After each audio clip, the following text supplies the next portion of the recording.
Hello students, I am Ajay Pal Singh Negi from Government Model School, Lalotna, Jaunpur, Diri Garhwal. As we have completed our Unit 4 of the textbook Marigold, the name of the chapter was My Elder Brother. It was really a fantastic play which we have just covered. So, in this video, we are going to discuss the question and answers and exercises given in the textbook. And as these exercises are very important, so try to understand everything thoroughly. So let I start. Class 5th, Subject English, Unit 4, My Elder Brother.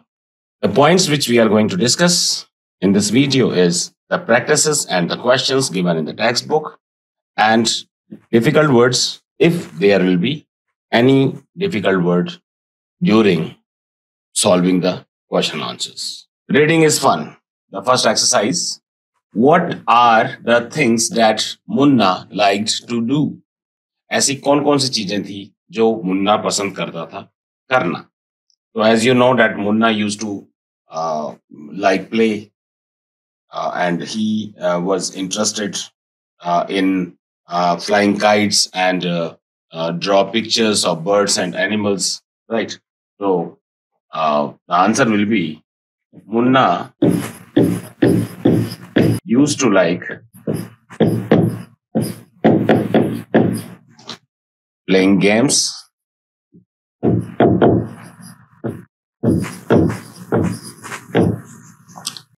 wandering in the fields, यानी wandering का मतलब होता है घूमना, wandering in the fields, flying kites, ये लिख देता हूँ मैं, flying kites, and drawing. ये सारी चीजें मुन्ना को पसंद थी. Question number 2. What did भैया do all day? तो भैया, जो बड़ा भैया था, used to study. पूरे दिन भर वो क्या करते थे? पढ़ाई करते थे. तो उनको पढ़ना अच्छा लगता था. पूरे दिन भर वो पढ़ते थे. तो यहाँ पे हम और इसको चाहे तो बढ़ा सकते हैं. भैया used to study throughout, THROUGH, through OUT, out, throughout the day. पूरे दिन भर वो पढ़ते रहते थे. Question number 3. Why was Munna not happy with the timetable that भैया made for him? भैया ने जो टाइम टेबल बनाया था मुन्ना के लिए, उससे मुन्ना खुश क्यों नहीं था? क्यों नहीं था? क्योंकि उन्होंने उसमें गेम्स के लिए तो कोई स्कोप छोड़ा ही नहीं था. तो Munna was not happy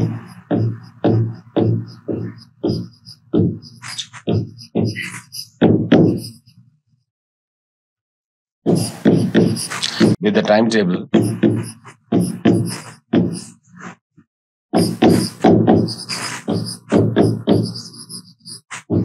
because BECAUSE, because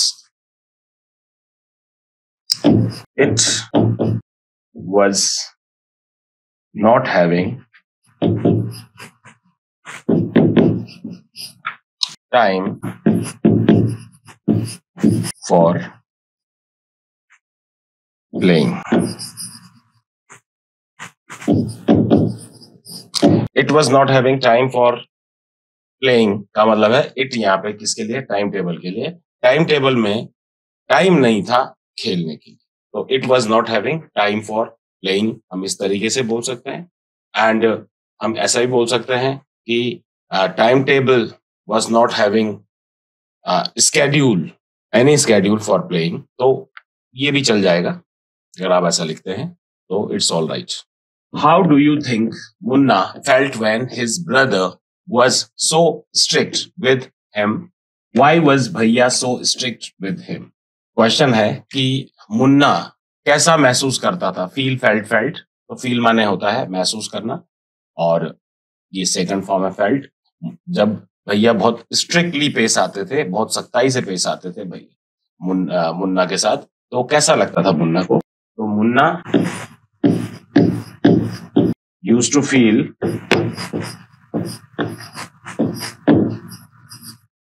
very sad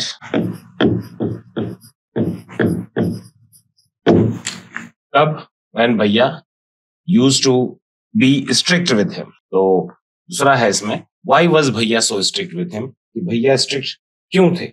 इसका लिख सकते हैं कि भैया used to behave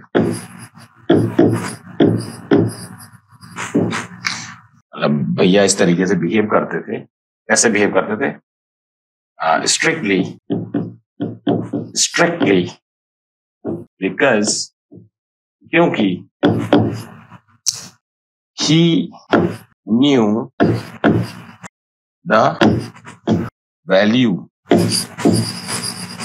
of time, एक तो टाइम की वैल्यू समझते थे, एंड एडुकेशन, और एडुकेशन की वैल्यू समझते थे, क्योंकि हमें समय देना पड़ेगा पढ़ने के लिए, तब चीजें समझ में आएंगी।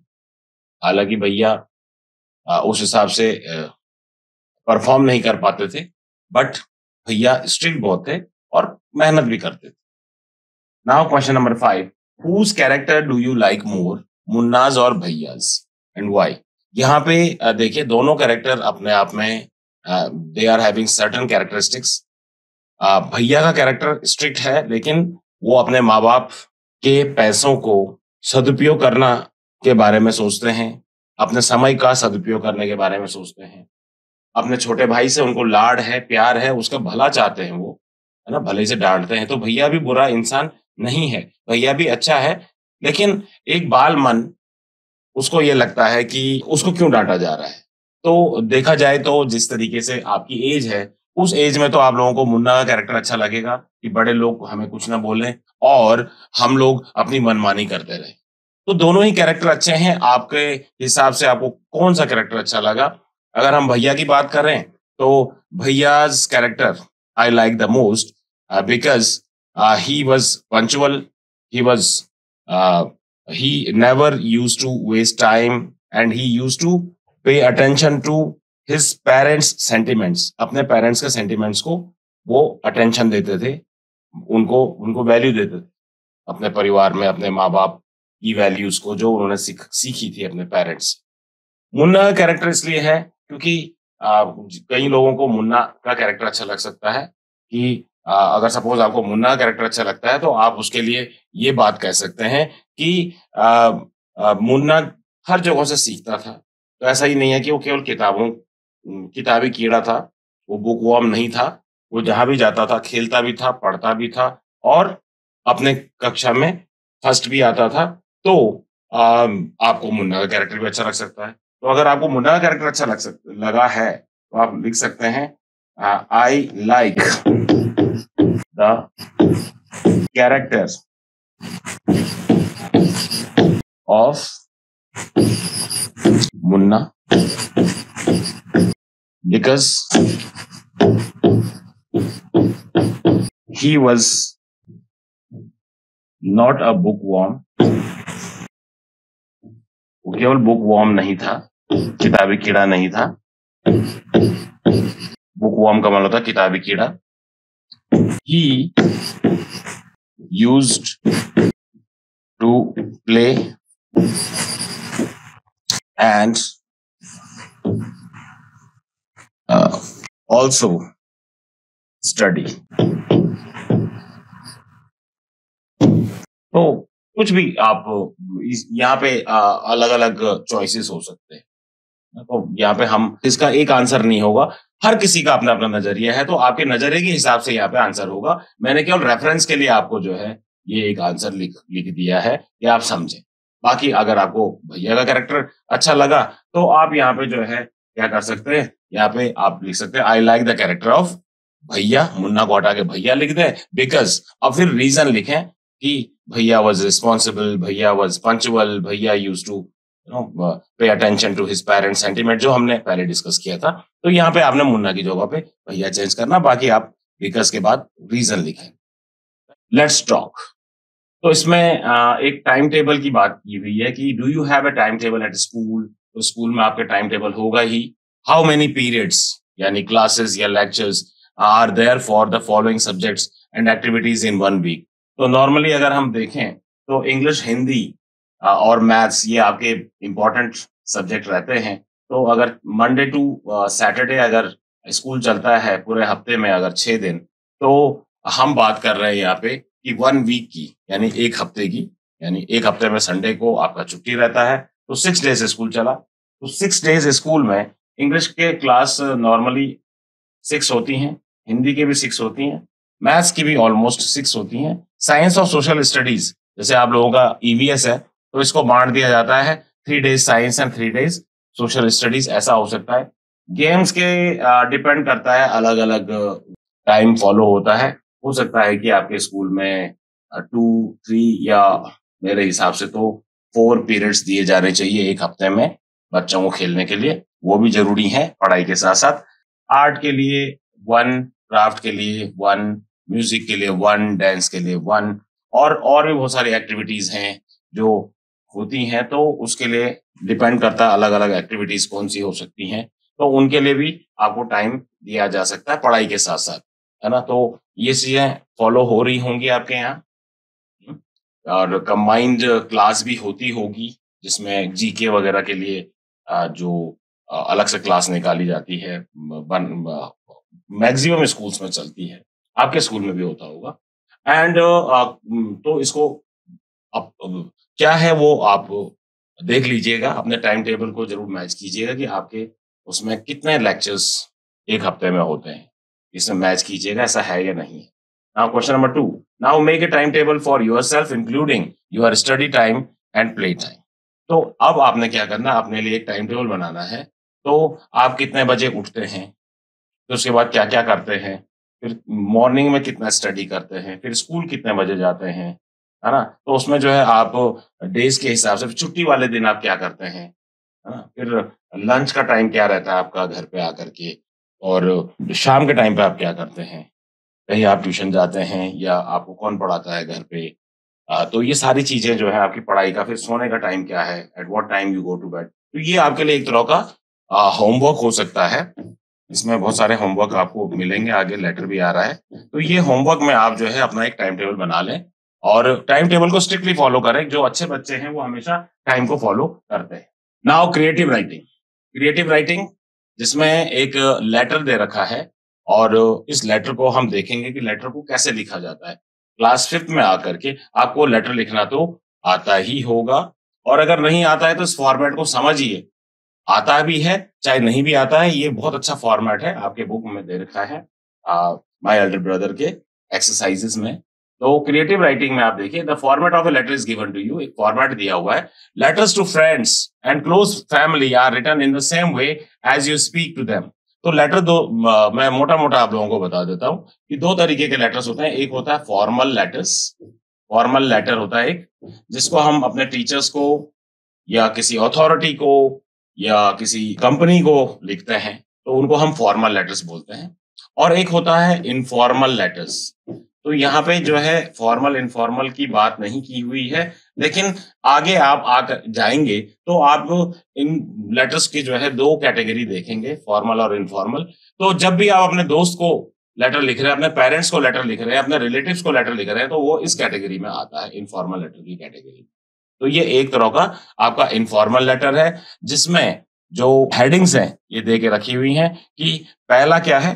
पहला है आपका राइटर्स एड्रेस, यानी लिखने वाले का एड्रेस, जो लिख रहा है। सपोज अगर आप लिख रहे हैं तो आपने अपना एड्रेस यहाँ पे लिखा, ठीक है। राइटर्स का राइटर्स एड्रेस यानी लिखने वाले का एड्रेस। तो यहाँ लिखा है Krishna boys hostel, model public school, Kolkata. तो ये राइटर ने अपना एड्रेस लिख दिया कि वो कोई बॉयज हॉस्टल में है, कृष्णा बॉयज हॉस्टल में, और मॉडल पब्लिक स्कूल का हॉस्टल है, ये नाम है उस बॉयज हॉस्टल का कृष्णा, और ये सिटी है कोलकाता। फिर आता है आपका डेट, इसी तरीके से चलता है। सब चीज जो है लेफ्ट साइड में चलेगा, आप ये देखेंगे ये लेफ्ट में चलेगा, और सब कुछ जो है एक लाइन में चलेगा। ये पूरी लाइन आप देखेंगे, ये एक लाइन में चल रहा है, ठीक है। तो ये भी ध्यान देंगे आप कि लेटर किस तरह में लिखेंगे। ये केवल आपको ये जो दे के रखी हुई हैं, ये हेडिंग्स हैं, राइटर्स एड्रेस या डेट या ग्रीटिंग, ये केवल आपको बताने के लिए, ये आपने कॉपी में नहीं लिखना है। लेकिन आपको ये हेडिंग्स पता होनी चाहिए कि क्योंकि ये फॉर्मेट है। तो फॉर्मेट के हिसाब से पहला है आपका राइटर्स एड्रेस, दूसरा आगे डेट। डेट क्या है इसमें? 10 जुलाई 2000 लिखी हुई है। और ये ग्रीटिंग यानी किसके लिए जो है लिखा हुआ है, तो ये ग्रीट किया हुआ है कि माय डियर माँ। माँ यानी मदर के लिए। This is my first letter after the summer vacations, यानी गर्मियों की छुट्टियों के बाद ये मेरा पहला लेटर है। वी स्टार्टेड, हमने स्टार्ट किया है हमारी क्लासेस को the day after we reach the hostel. जब हम हॉस्टल पहुंचे तो हमारी क्लास शुरू हुई। And I have settled in well, मैं जो है ठीक ठाक से सेटल हो गया हूं यहाँ पर, मुझे कोई प्रॉब्लम नहीं है। तो ये हमारा क्या आ गया? इंट्रोडक्शन पार्ट आ गया, जिसमें इंट्रोड्यूस किया है कि ऐसा ऐसी बात हो गई है और सब कुछ ठीक ठाक है, ये जो भी प्रॉब्लम है। तो इंट्रोडक्शन में ये बात आई। फिर आई लेटर की बॉडी।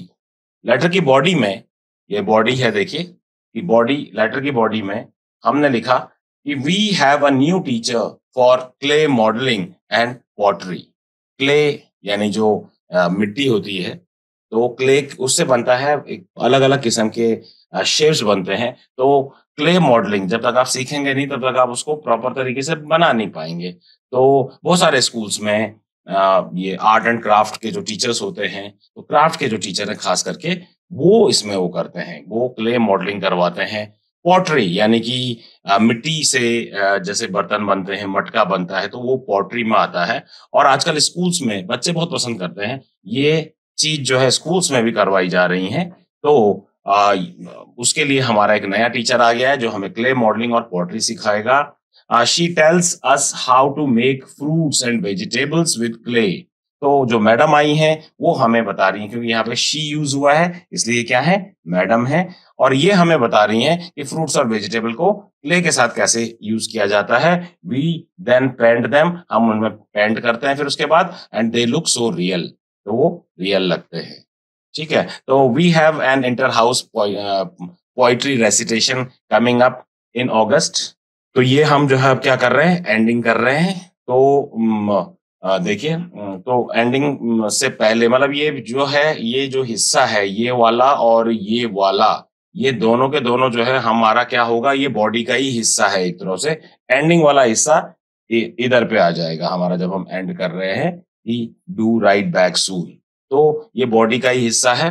तो we have an inter house poetry recitation competition coming up in August, की अगस्त के महीने में हमारा एक पोइट्री यानी कि कविता सुनाने वाला कंपटीशन आ रहा है, और मैं बहुत एक्साइटेड हूँ इसके बारे में। और ये एक लंबी कविता सुनानी है। We learn it together with a teacher, हम अपने टीचर के साथ इसको लर्न कर रहे हैं। It is nice to be back in school with my friends, और स्कूल में अपने दोस्तों के साथ वापस आ जाना बहुत बढ़िया है, टीचर्स के साथ और बच्चों के साथ या अपने फ्रेंड्स के साथ।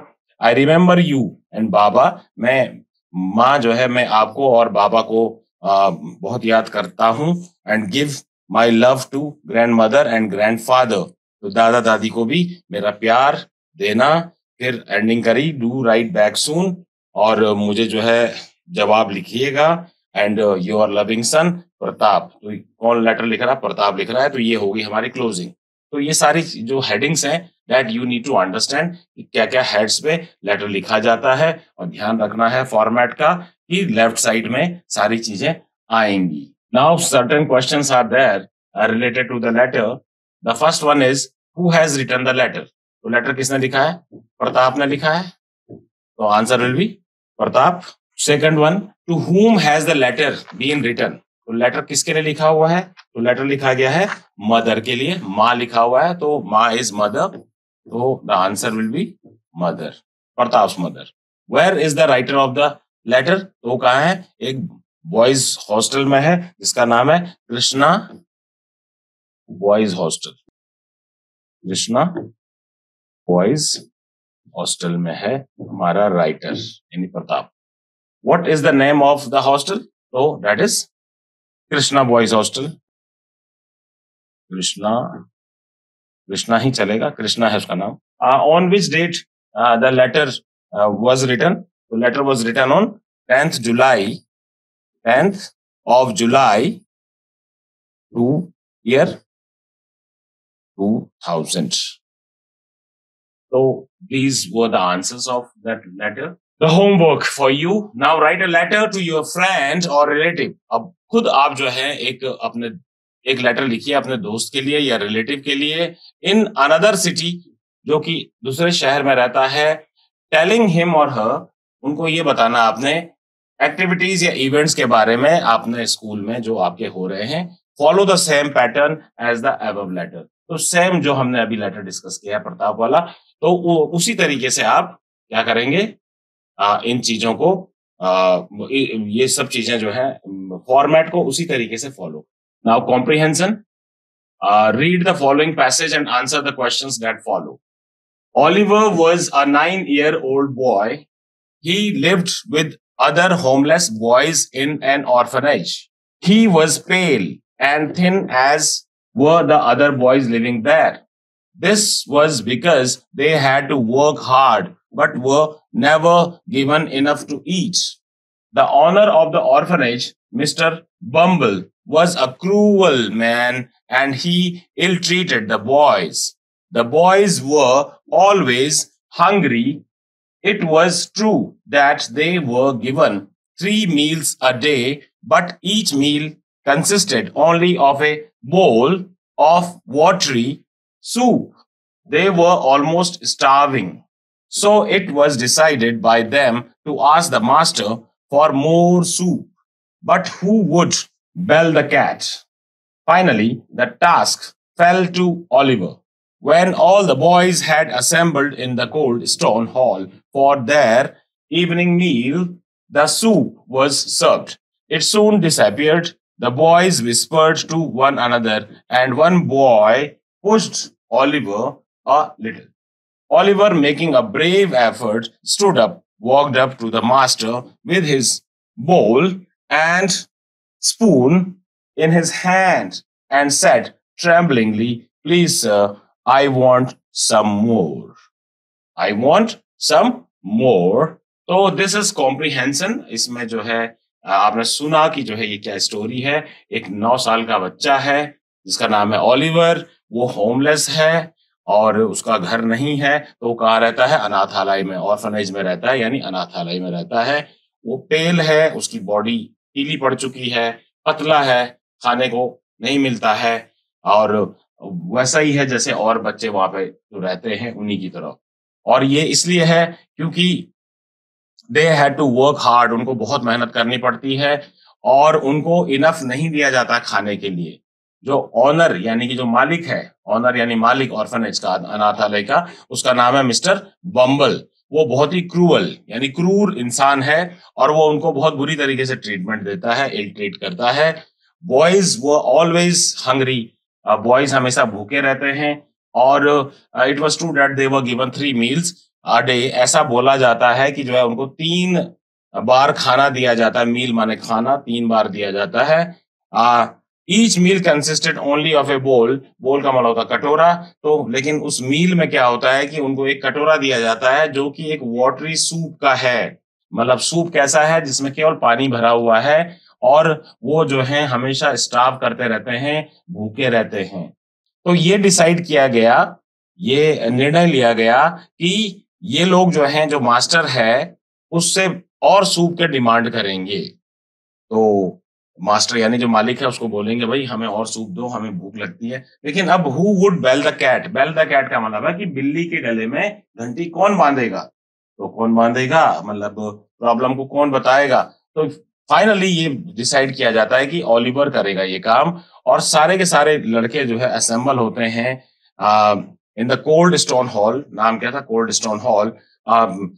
इवनिंग मील यानी कि शाम के खाने के टाइम पे, और सूप जो है सर्व किया जाता है. और जैसे ही वो आता है सूप, वैसे ही वो डिसअपियर हो जाता है. उसको जो बेचारे दिन भर के भूखे बच्चे होते हैं वो उसको पीते हैं और वो खत्म हो जाता है तुरंत. तो बॉयज विस्पर्ड यानी कि वो कम आवाज में एक फुसफुसाते हैं, बात करते हैं और एक दूसरे से, और कि क्या करें, ये बोलना था. तो वो ओलिवर को धक्का मारते हैं, पुश करते हैं ओलिवर को थोड़ा सा. तो ओलिवर जो है फिर ब्रेव यानी कि साहस दिखाता है और खड़ा होता है और walked up to the master, जो मास्टर है उसके पास जाता है। मास्टर कौन था वहां पे? मिस्टर बम्बल था।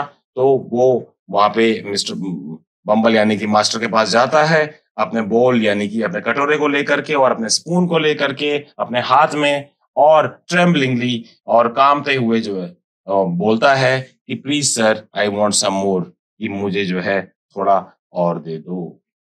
Now the questions related to the comprehension are, the first one is why did Oliver live in the orphanage?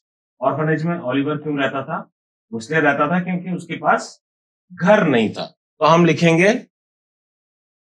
he was homeless, homeless, क्योंकि उसके पास घर नहीं था इसलिए उसको मजबूरी में अनाथालय में रहना पड़ता था। किसको? ओलिवर को। Second one, who was Mr. Bumble? तो mister bumble was the owner of the orphanage, यानी अनाथालय का मालिक। तो mister bumble, B capital BUMBLE, Mr. Bumble was the owner of the orphanage. अनाथालय का मालिक थे कौन? Mister bumble. Now third one, what meals were the boys given? So the boys were given the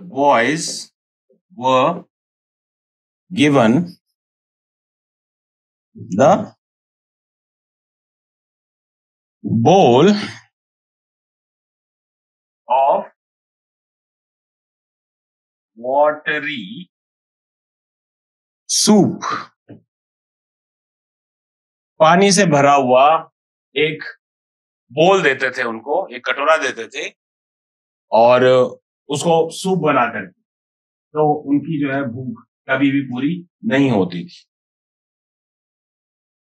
What did Oliver say to Mr. Bumble? तो Oliver ने mister बम्बल से क्या बोला? He said to give him more soup. उसने जो है और soup की डिमांड की। Fifth one, the boys were given 3 meals a day.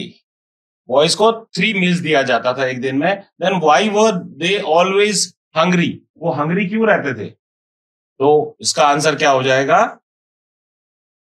क्योंकि पहला वाला इसका, because the soup they were given was never enough, क्योंकि जो उनको सूप दिया जाता था वो कभी भी पूरा नहीं होता था और ना ही उसमें कोई जान थी, है ना? तो this will be the answer, the first option.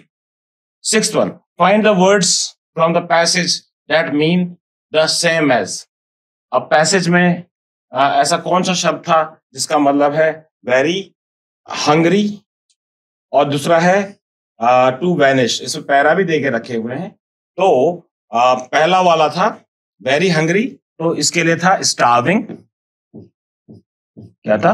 Starving, STARVING, starving. And to vanish का मतलब उसमें देके रखा हुआ है दैट इज disappointed,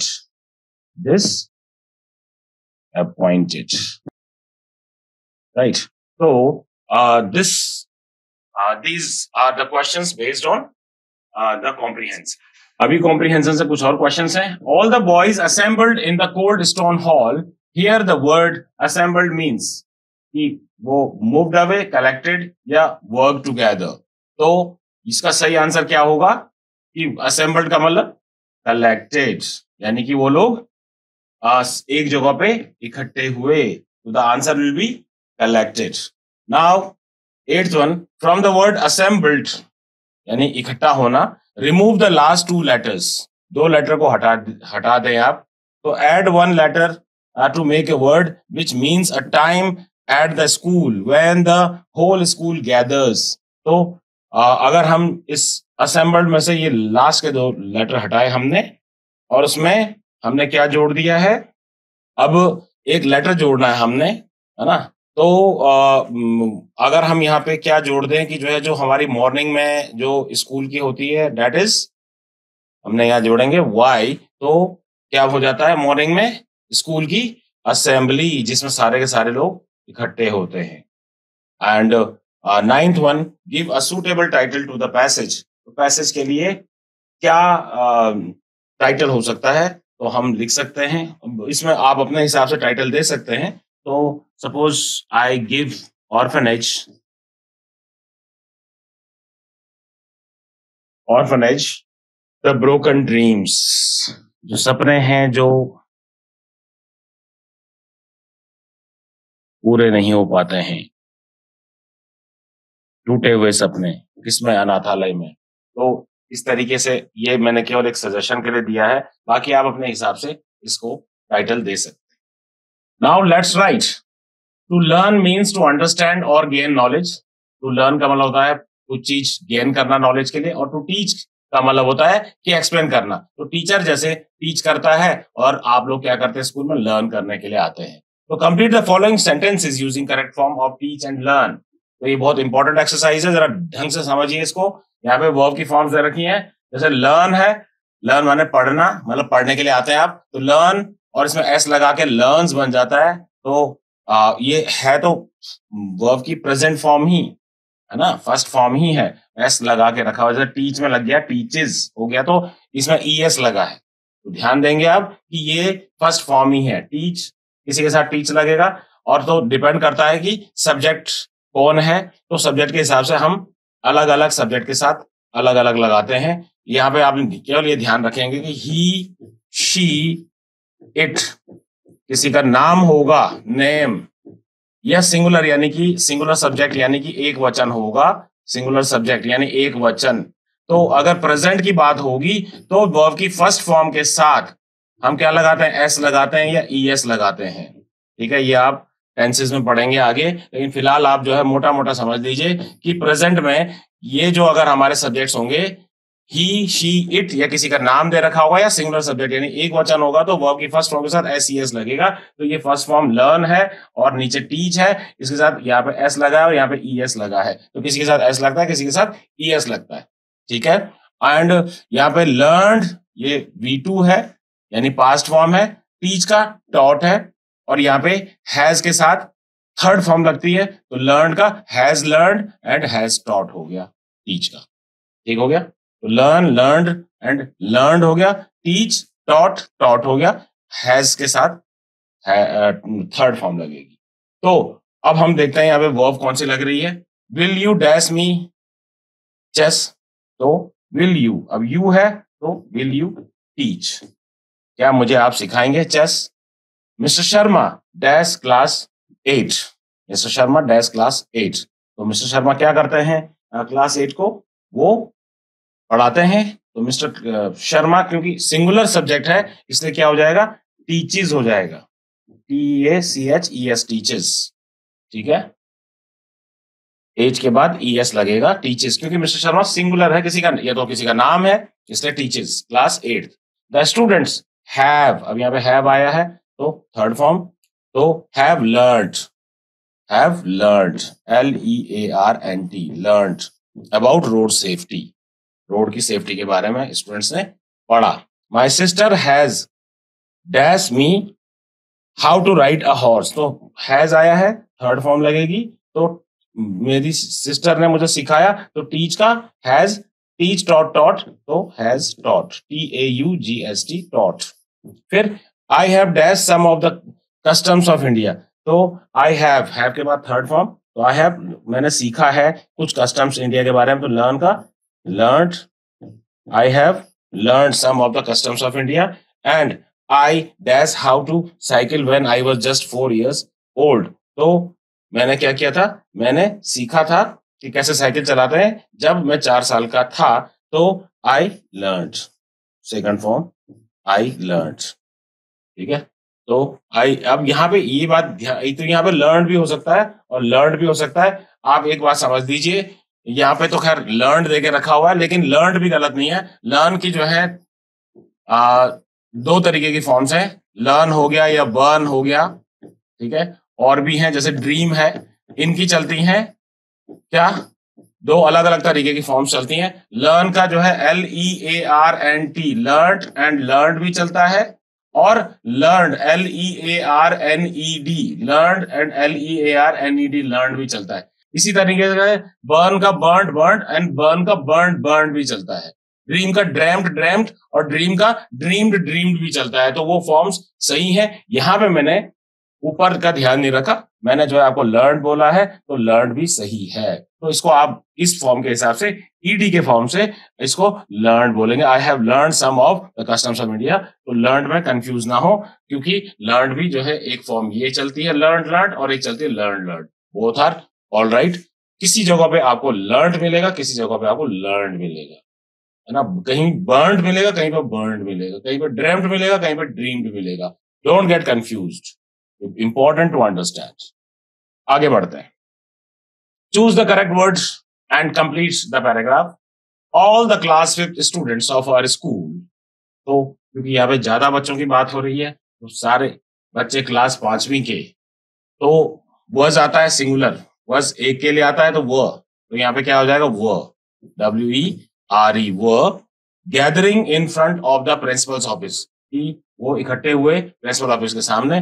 दे, अब यहाँ पे ज्यादा है तो वर्ज या वो, तो वो, दे वो, क्योंकि ज्यादा है, ज्यादा के साथ वो आएगा, और सिंगुलर के साथ यानी एक वचन के साथ एक होगा तो वर्ज आएगा। तो ज्यादा है तो दे यानी ज्यादा, वे, दे वो going for the inter school race, वो इंटर स्कूल रेस के लिए जा रहे थे।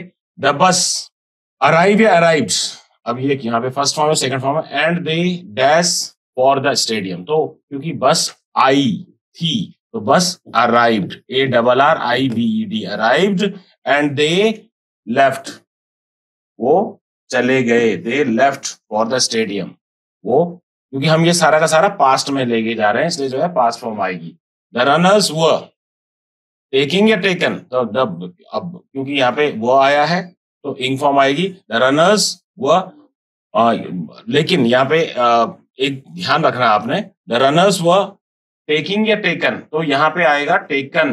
टेकन मतलब रनर्स को कहाँ लेके गए, लेके गए, लेके गए, तो यहाँ पे taken, the runners were taken to the starting point, runners को स्टार्टिंग पॉइंट पे लेके जाया गया, तो टेकन, वो taken to the starting point. The runners took, क्योंकि सारा पास्ट में है तो taken took, second form, took their positions, runners ने अपनी पोजीशन ले ली। सर ब्ल्यू, BLEW, ब्ल्यू यानी बजाना, तो second form, blew the whistle, whistle बजाया उन्होंने। One student of our school ran fast, दौड़ा था, ran fast and came first, तो दौड़ा फास्ट और आया first, came first. Everyone did their best, यानी पास्ट फॉर्म है, did their best, and our school won, हमारा स्कूल जीत गया, वन यानी जीत जाना, पास्ट है, won the trophy. Everyone felt joyous, सबको कैसा फील हुआ, जॉयस, मजा आया, खुशी हुई। तो यहाँ पे क्या है, वर्ब की फॉर्म्स है, ध्यान रखेंगे। Fill in the blanks using since और फॉर। सिंस और फॉर का यूज करना है। सिंस का मतलब होता है कि पॉइंट ऑफ टाइम, और फॉर जब हम इस्तेमाल करते हैं, हम पीरियड ऑफ टाइम के लिए इस्तेमाल करते हैं, ये आगे आप सीखेंगे। तो इसमें आएगा, I have lived in this house dash I was a baby, तो since I was a baby, जब से मैं बेबी था, मतलब बचपन से ही मैं इस घर में रहता हूँ। This big jar has been in our family dash many years, तो यहाँ पे आ जाएगा फॉर मेनी ईयर्स, कई सालों से है। द ओल्ड बनियन ट्री, जो बरगद का पेड़ है, in the village has been there dash the last 200 years, तो यहाँ पे आ जाएगा has been there for the last 200 years, हमें नहीं पता कौन से दो है 200 साल, लास्ट 200 साल। Nobody has seen him since yesterday, कल से किसी ने उसको देखा नहीं। तो ये हैं ग्रामर के exercises, and this was the points which we discussed in this chapter, the practices and the questions given in the textbook, and we also discussed the difficult words in these exercises. So dear students, these were the exercises given in this unit 4, My Elder Brother. And I hope that you might have enjoyed it. The grammar portion is important to understand. So please pay attention to it. So that's all. Thank you very much.